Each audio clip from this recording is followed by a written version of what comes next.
Hello students, आज की इस वीडियो में हम क्लास 10th का वर्कशीट नंबर 19 करेंगे। यह हमारी विज्ञान की वर्कशीट है और यहाँ पर हम अपना अम्ल, क्षारक एवं लवण वाला पार्ट वापस से कंटिन्यू करने जा रहे हैं। तो देखते हैं क्या दे रखा है। यहाँ पर हम इनके रासायनिक गुण के बारे में देखेंगे। तो सबसे पहले, अगर किसी अम्ल को धातु के साथ अभिक्रिया करवाया जाता है तो वह लवण और हाइड्रोजन गैस में परिवर्तित हो जाता है। देखो यहाँ पे लिखा हुआ है कि जिंक और आयरन आदि क्रियाशील धातुएं तनु अम्लों के जैसे HCl, H2SO4 के साथ अभिक्रिया कर हाइड्रोजन गैस निकालते हैं। ठीक है, कैसी गैस निकलती है? जब हम एसिड और मेटल को, धातु और अम्ल को आपस में मिलाते हैं तो हाइड्रोजन गैस निकलता है। तो ये बच्चों देखो यहाँ पे रिएक्शन है, Zn और H2SO4 को मिलाने के बाद ये आपका ZnSO4 बन गया और हाइड्रोजन गैस बन गया। ठीक है, यहाँ पर बच्चों जैसा कि आपको दिख रहा है कि वर्कशीट में जो पिक्चर बनाई गई है, इस बारी DOE वालों ने जो ये वर्कशीट दी है, ये प्रॉपरली दिखाई नहीं दे रहा है कुछ। इसको मैं जूम करके कोशिश करता हूँ तो आपको दिख रहा होगा कि जूम करने के बाद भी बाकी सारी चीज़ें क्लियर हैं, बट जो पिक्चर है वही क्लियर नहीं आ रही है। तो मैं बताने की कोशिश करता हूँ कि इसके अंदर क्या है। तो इसके अंदर ना बच्चों दो चीज़ें डली हुई हैं। एक तो आपका डाला हुआ है जिंक, ठीक है, जिंक के छोटे छोटे टुकड़े डले हुए हैं, और एक डाला हुआ है आपका सल्फ्यूरिक एसिड, अम्ल डला हुआ है। ठीक है, तो एसिड और आपका जिंक डला हुआ है इसके अंदर। तो जब भी ना हम एसिड और जिंक डालते हैं इसमें तो बुलबुले से उठने लग जाते हैं। ये बुलबुले जो हैं आपके उठने लग जाते हैं इसमें। तो ये बुलबुले आपके यहाँ से जाते जाते जाते जाते इस ट्यूब से जाते जाते जाते जाते आपका यहाँ आ जाते हैं और ये बुलबुले यहाँ तक निकलने लग जाते हैं।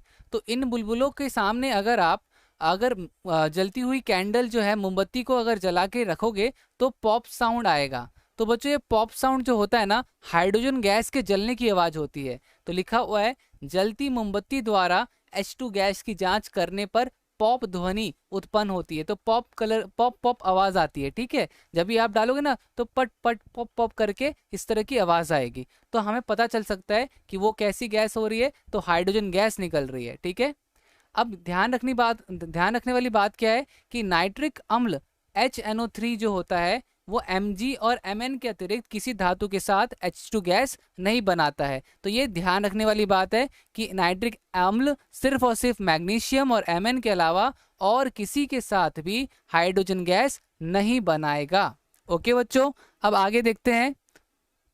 आगे आपको यहाँ पे दिख रहा होगा कि अम्ल एवं क्षारक की धातुओं के साथ अभिक्रिया। तो मैंने ये बताया था, जब कोई धातु तनु अम्ल के साथ अभिक्रिया करता है तो वह लवण एवं हाइड्रोजन गैस निष्कासित होती है। ठीक है, जितनी अधिक क्रियाशील धातुएं होंगी उतनी अधिक तीव्र रासायनिक अभिक्रिया होगी। ठीक है, कम अभिक्रियाशील धातुएं जैसे कि कॉपर, सिल्वर और मर्क्यूरी तनु अम्लों के साथ अभिक्रिया नहीं करती। अब बच्चों बात करते हैं क्षारक की। किसी क्षारक की धातु के साथ अभिक्रिया होगी तो क्या होगा? तो प्रबल क्षारक क्रियाशील धातु के साथ क्रिया पर हाइड्रोजन गैस निष्कासित करता है। जैसे जिंक और सोडियम हाइड्रोक्साइड मिलाने के बाद सोडियम जिंकेट बनता है और हाइड्रोजन गैस बनता है। अब बच्चों जरा हम बात करते हैं अम्ल की धात्विक ऑक्साइड एवं क्षारक की अधात्विक ऑक्साइड के साथ अभिक्रिया। अम्ल धात्विक ऑक्साइड के साथ अभिक्रिया कर लवण और जल बनाता है। ठीक है, इसे उदासीन अभिक्रिया भी कहते हैं। तो बच्चों धात्विक ऑक्साइड जैसे कि आपका कैल्शियम ऑक्साइड हो गया, इसके साथ अम्ल अगर आप मिलाओगे तो यह सॉल्ट बन जाएगा। सॉल्ट कहते हैं, लवण को सॉल्ट कहते हैं इंग्लिश में, कैल्शियम क्लोराइड और वाटर। ठीक है, और यहीं पे क्षारक अधात्विक ऑक्साइड होता है। यह क्या बनाता है? यह भी लवण और जल बनाता है। अधात्विक ऑक्साइड और क्षारक को मिलाने के बाद इसको भी उदासीन अभिक्रिया कहते हैं। जैसे कि अधात्विक ऑक्साइड हो गया कार्बन ऑक्साइड और आपका कैल्शियम हाइड्रोक्साइड हो गया बेस, तो बन गया कैल्शियम कार्बोनेट और हाइड्रोजन। तो यहाँ पर बेसिकली हमारा ये सारा का सारा वर्कशीट हो गया है बच्चों। अगर आपने अभी तक हमारे चैनल को सब्सक्राइब नहीं किया तो प्लीज़ सब्सक्राइब कर दीजिए। वो जो रेड कलर का बटन है बच्चों, रेड कलर का बटन, उससे दबाओ और बेल आइकन को ज़रूर प्रेस करो। ठीक है, ताकि जब भी हम न्यू वीडियो निकालें आपके पास नोटिफिकेशन आ जाए। अब यहाँ पे हमारे पास कुछ प्रश्न है बच्चों, ये सारा प्रश्न हम अब देखने वाले हैं। ये जितने भी प्रश्न हैं हम इन प्रश्नों को अब उतारेंगे और इनके उत्तर करेंगे, ठीक है। तो चलिए स्टार्ट करते हैं। तो ये रहा आपका पहला प्रश्न आपके स्क्रीन के सामने। आयरन, मैग्नीशियम और कैल्शियम की हाइड्रोक्लोरिक अम्ल एवं सल्फ्यूरिक अम्ल के साथ रासायनिक अभिक्रिया को लिखिए। तो यहाँ पे इसका बच्चों उत्तर हमारा ये दिख रहा हो, ये मैंने उत्तर लिखा हुआ है यहाँ पर कि आयरन का HCl के साथ रिएक्शन करवाओगे आप तो वो आयरन क्लोराइड बनेगा और H2 बनेगा, ठीक है। और इसके बाद आपका आयरन अगर सल्फ्यूरिक अम्ल के साथ रिएक्शन करेगा तो वो अभिक्रिया करेगा तो वो FeSO4 और H2 बनाएगा, ठीक है। और इसी तरह अगर मैग्नीशियम HCl के साथ रिएक्ट करेगा तो वो MgCl2 और हाइड्रोजन गैस बनाएगा। और मैग्नीशियम अगर सल्फ्यूरिक अम्ल के साथ रिएक्ट करेगा तो MgSO4 और हाइड्रोजन गैस बनाएगा, ठीक है। इसी तरीके से अगर कैल्शियम सल्फ्यूरिक अम्ल के साथ रिएक्ट करवाएगा तो वो कैल्शियम सल्फेट और हाइड्रोजन बनेगा। और हम एक और हमारा छूट गया यहाँ पर कि अगर कोई कैल्शियम HCl के साथ रिएक्ट करता है तो बनता है CaCl2 कैल्शियम क्लोराइड और हाइड्रोजन गैस, ठीक है। तो यहाँ पे HCl जो होगा आपका 2 इधर आ जाएगा, ठीक है। तो बच्चों ये हमारा पहले प्रश्न का उत्तर हो गया। बढ़ते हैं अगले प्रश्न की ओर। अगला प्रश्न ये रहा आपकी स्क्रीन के सामने, ये क्वेश्चन नंबर 2, इसका उत्तर ये रहा आपके सामने। तो कॉपर की नाइट्रिक अम्ल HNO3 के साथ अभिक्रिया करने पर क्या हाइड्रोजन गैस उत्पन्न होगी? तो हमने पढ़ा था कि हाइड्रोजन गैस उत्पन्न नहीं होती है, किसमें? नाइट्रिक अम्ल के साथ हाइड्रोजन गैस उत्पन्न नहीं होती है। किसके अतिरिक्त? मैग्नीशियम और मैग्नीज के अतिरिक्त। तो ये तो कॉपर है तो कॉपर आप आ रहा है, क्या होगा? तो लिखोगे आप आंसर में कि नाइट्रिक अम्ल एक प्रबल ऑक्सीकरक एजेंट है। जब यह धातु के साथ प्रतिक्रिया करता है तब जो हाइड्रोजन गैस उत्पन्न होता है नाइट्रिक अम्ल उसे अपचयित करके H2O में परिवर्तित कर देता है। इसलिए इस अभिक्रिया को उत्पाद हाइड्रोजन गैस नहीं होता है। इसलिए इस अभिक्रिया में उत्पाद हाइड्रोजन गैस नहीं होता है, ठीक है। तो यह हमारा दूसरे प्रश्न का उत्तर होगा। अब जरा हम प्रश्न 3 देख लेते हैं। प्रश्न 3 ये रहा बच्चों आपकी स्क्रीन के सामने। तो लिखा हुआ है कि प्रश्न 3 में कि क्या होगा यदि एल्युमिनियम सोडियम हाइड्रोक्साइड के साथ अभिक्रिया करेगा? इस रासायनिक अभिक्रिया को लिखिए, ठीक है, को भी लिखिए। तो यहाँ पर हमारा जो प्रश्न है इसका उत्तर मैं आपको दिखा देता हूँ। उत्तर ये रहा आपके सामने, ये इसका उत्तर होगा। तो जब एल्युमिनियम जलीय NaOH के साथ अभिक्रिया करेगा तो सोडियम एल्युमिनेट और H2 गैस उत्पाद स्वरूप मिलेगा।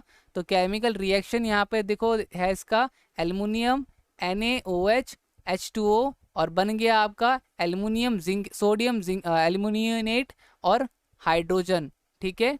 ये हो गया हमारे तीसरा प्रश्न। अब देखते हैं फटाफट से चौथा प्रश्न। चौथा प्रश्न ये रहा आपकी स्क्रीन के सामने।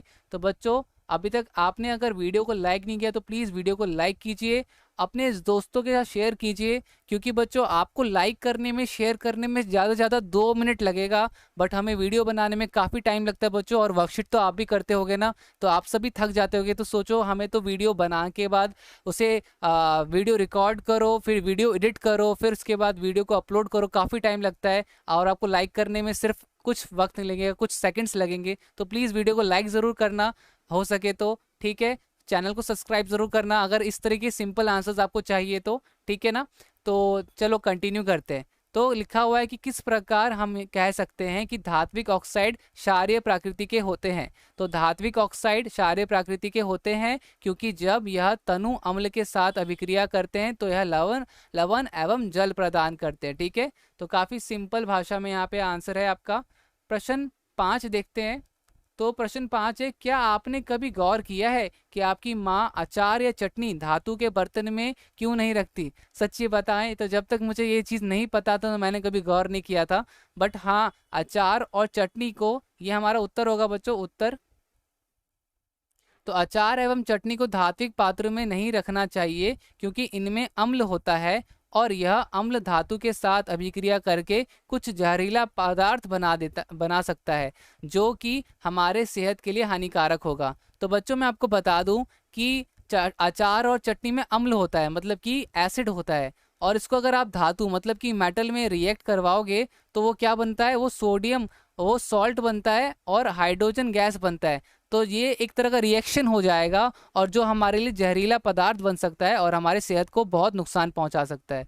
तो गाइज यहाँ पर हमारा पूरा का पूरा वर्कशीट वीडियो कंप्लीट हो गया है। आप वीडियो को नोट डाउन कीजिए, ठीक है, जितने भी क्वेश्चन आंसर नोट डाउन कीजिए और अपना फीडबैक जरूर दीजिए कि कैसा लगा। कमेंट में कौन सा क्वेश्चन आपको बहुत मुश्किल और कौन सा क्वेश्चन बहुत आसान लगा, ठीक है, जरूर बताइए, ठीक है। तो मिलते हैं अगली वीडियो में, तब तक के लिए bye bye and take care.